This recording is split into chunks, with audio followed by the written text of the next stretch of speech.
j'ai vécu quelque chose d'extraordinaire. J'ai fait l'expérience de ceci. Il s'est passé telle chose.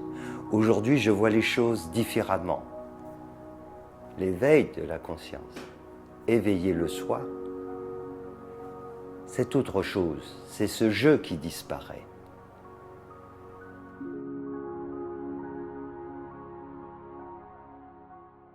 Tu as parlé de la révélation du soi et tu as précisé qu'il ne s'agissait pas d'une expérience. On sait qu'il est possible de faire l'expérience, des expériences d'états modifiés de conscience lors desquels on a ce contact, cette expérience. Je ne sais pas si on peut l'appeler l'expérience du soi, mais en tout cas, on peut vivre des expériences temporaires et ensuite retourner à un état de conscience qui fait que on n'est pas éveillé et que l'on continue à ressentir toute cette dualité et être sujet aussi aux émotions, à l'illusion. Donc, est-ce que tu peux expliquer un peu plus qu'est-ce que tu veux dire par le fait que ce n'est pas une expérience? Est-ce que ce dont tu parles, il s'agit d'autre chose? C'est vraiment important de comprendre cette distinction qu'il faut faire entre l'expérience et la révélation.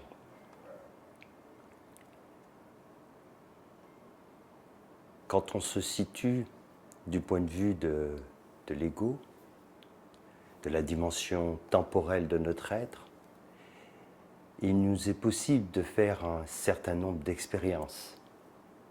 Des expériences qu'on pourra dire aussi d'ordre spirituel, un phénomène d'expansion de conscience.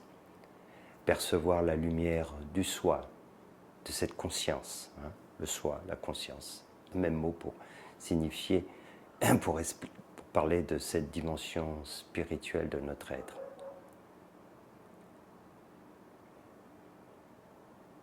Et cela reste de l'ordre de l'expérience au niveau de l'ego.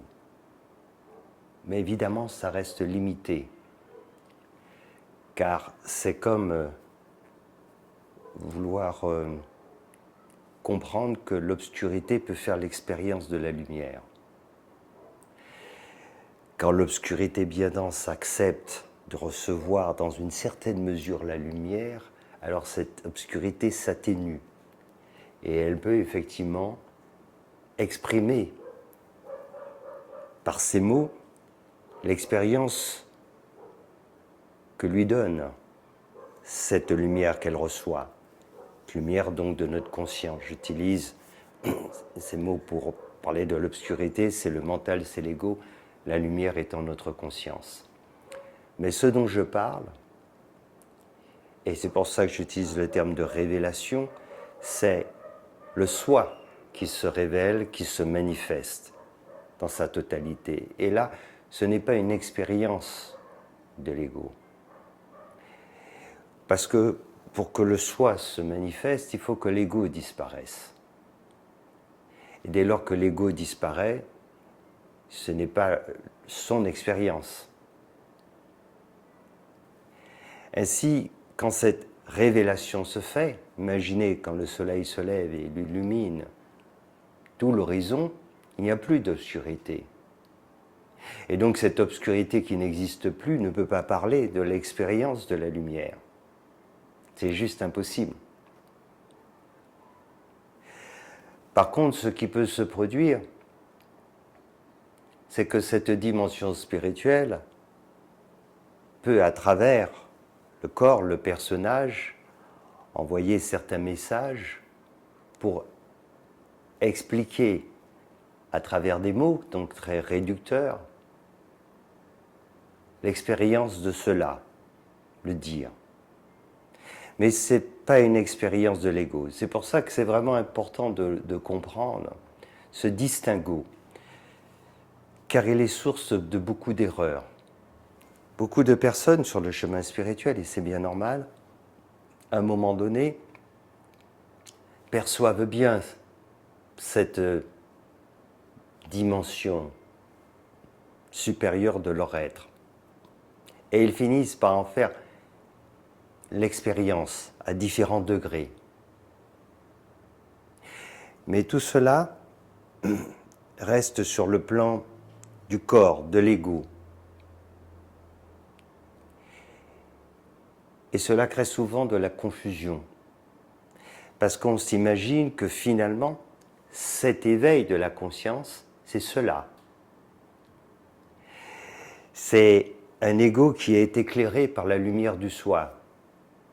Ce qu'on appelle, il y a un terme pour cela, en sanskrit on parle de la bouddhi. Mais ce n'est pas cela l'éveil. C'est la lumière de notre conscience qu'à un moment donné, pour différentes raisons, nous acceptons. Et qui effectivement procure à ce moment-là une expérience au niveau de l'ego et dont on peut parler. Mais ce dont je parle, la révélation du soi, il n'y a plus personne pour en parler. L'ego disparaît. C'est la conscience qui se manifeste.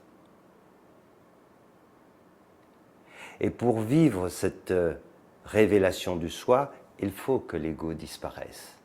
Donc cela ne peut pas être une expérience au niveau de l'ego. C'est pour cela que j'emploie le terme de révélation. Le soi se révèle. Et c'est pour ça que quand on vit une telle transformation, car cela amène véritablement une transformation, il y a des expériences qui nous bouleversent, qui peuvent aussi amener dans une certaine mesure de grands changements dans notre vie. Mais là, il s'agit d'autre chose. On passe un cap. Le cap, il est fondamental. Parce que, avant, on est toujours ce jeu. J'ai vécu quelque chose d'extraordinaire. J'ai fait l'expérience de ceci. Il s'est passé telle chose. Aujourd'hui, je vois les choses différemment. L'éveil de la conscience, éveiller le soi, c'est autre chose. C'est ce jeu qui disparaît. Le jeu a disparu. Et c'est vraiment important de comprendre l'énorme différence qu'il y a entre l'un et l'autre.